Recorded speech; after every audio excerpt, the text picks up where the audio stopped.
AKM Shahidul হক বাংলাদেশ পুলিশের ২৬তম মহাপরিদর্শক ছিলেন তিনি। ৫ আগস্ট হাসিনার পতনের ঘণ্টা বেজে গেলেও হত্যাযজ্ঞ চালাতে পরামর্শ দেন শহীদুল হক। পুলিশের ঊর্ধ্বতন কর্মকর্তাদের উত্তরা থেকে গণভবন অভিমুখে যাওয়া গণমিছিলে গুলি করার কুবুদ্ধি দেন তিনি। ২০১৮ সালে চাকরি থেকে অবসর নিলেও হাসিনার ডাকে যে কোনো সময় সাড়া দিতেন শহীদুল হক। সেই ডাকে সাড়া দিয়ে জুলাই আন্দোলন দমাতে পুলিশকে পরামর্শ দিতেন তিনি। শুধু তাই না, পুলিশ যাতে আরও বেশি ছাত্র হত্যা করে সেজন্য তাদের অনুপ্রাণিত করতেন শহীদুল হক। তার ব্যবহৃত মোবাইল নাম্বার থেকে হোয়াটসঅ্যাপের মাধ্যমে হত্যার বার্তা দিতেন পুলিশের সাবেক আইজিপি। শহীদুল হককে সবাই পুলিশের সাবেক আইজিপি হিসেবে জানে, কিন্তু এই শহীদুল হক আসলে কে? পুলিশের চাকরি করলেও মনে প্রাণে শহীদুল হক আওয়ামী লীগের রাজনীতিতে বিশ্বাসী ছিলেন। এর প্রমাণ পাওয়া যায় দ্বাদশ জাতীয় সংসদ নির্বাচনের দিকে তাকালেই। শরীয়তপুর ১ আসন থেকে আওয়ামী লীগের মনোনয়নপত্র সংগ্রহ করেছিলেন শহীদুল হক।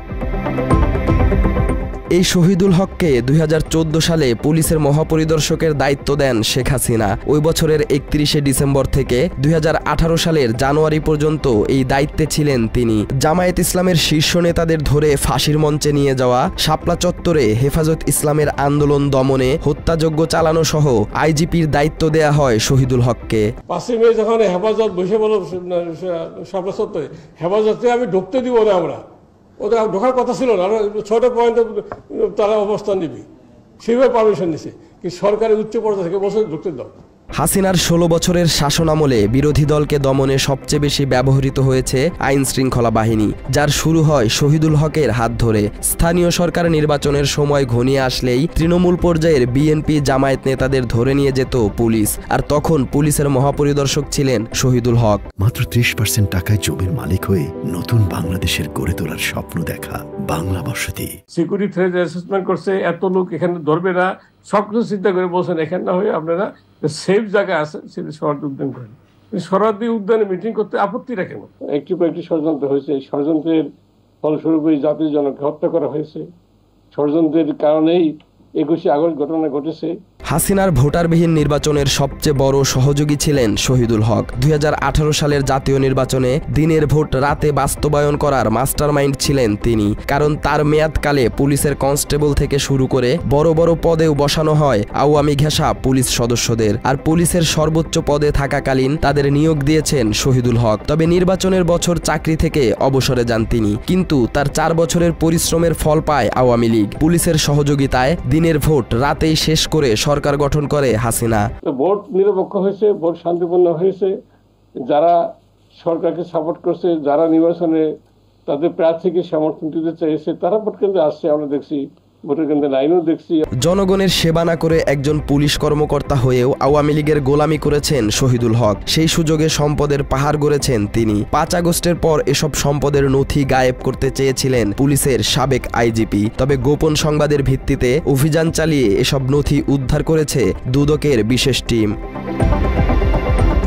দুদক জানায় শহীদুল হকের বিরুদ্ধে অসাধু উপায়ে বিপুল পরিমাণ অবৈধ সম্পদ অর্জনের একটি অভিযোগের অনুসন্ধান কার্যক্রম চলমান রয়েছে। অনুসন্ধানের এক পর্যায়ে দুদক তথ্য পায় শহীদুল হক তার অবৈধ সম্পদ অর্জনের তথ্য সম্বলিত নথিপত্র তার একজন নিকট আত্মীয়ের কাছে ২টি বস্তায় ভরে পাঠিয়েছেন। গোয়েন্দা তথ্যে আরও জানা যায় নথিপত্রগুলো গোপন রাখার জন্য সে আত্মীয় অপর এক আত্মীয়ের বাসায় পাঠান। এসব নথিপত্রে শহীদুল হকের বেআইনিভাবে অর্জিত কোটি কোটি টাকা সম্পদের তথ্য রয়েছে। আপনারা জানেন যে পুলিশের সাবেক মহাপরিদর্শক একেএম শহীদুল হক, তার বিরুদ্ধে গাতোয়ার উৎস বহির্ভূত সম্পদ অর্জনের একটি অভিযোগ আমাদের কাছে অনুসন্ধানাধীন রয়েছে। অনুসন্ধানকালে গোপন তথ্যের ভিত্তিতে গত দিন আমাদের একটি টিম তার বাড়ি এবং তার একজন নিকট আত্মীয়ের বাড়িতে অভিযান পরিচালনা করেছেন। সেই অভিযানে গুরুত্বপূর্ণ অনেক আলামত সেখান থেকে উদ্ধার করা হয়েছে এবং উদ্ধারকৃত যেই তথ্যাদি সে তার মধ্যে রয়েছে ২টি বস্তায় ৩৮ প্রকৃতির ৪৮টি আলামত পাওয়া যায়, যার মধ্যে রয়েছে বিপুল মূল্যমানের সম্পদের দলিল, বিভিন্ন গোপনীয় চুক্তিপত্র, deed of agreement, power of attorney, সংঘস্মারক, এফডিআরের ছায়ালিপি, অফার লেটার এবং ব্যাংক হিসাব বিবরণী। বস্তায় যে তথ্যাদি এবং দলিলাদি পাওয়া গেছে সেগুলি আমাদের অনুসন্ধান কাজে সহায়ক হবে। সেই কারণে এই রেকর্ডপত্রগুলো এবং মূল্যবান দলিলপত্রগুলো জব্দ তালিকার মাধ্যমে এগুলি আমাদের কর্মকর্তারা তাদের হেফাজতে নিয়েছেন। এগুলি আমাদের অনুসন্ধানকালে এই জ্ঞাত আয় বহির্ভূত সম্পদ অর্জনের অভিযোগে প্রমাণে অনেক সহায়ক হবে। শেখ হাসিনার দুর্নীতি জুলুমের সহযোগী এবং জুলাই আন্দোলনে ছাত্রদের হত্যার পরামর্শদাতা শহীদুল হককে গত বছরের 4 সেপ্টেম্বর গ্রেফতার করে পুলিশ। রাজধানীর নিউ মার্কেট এলাকার ব্যবসায়ী আব্দুল ওয়াদুদ হত্যা মামলায় তাকে গ্রেফতার দেখানো হয়। সালাউদ্দিন সাজু, বাংলা এডিশন।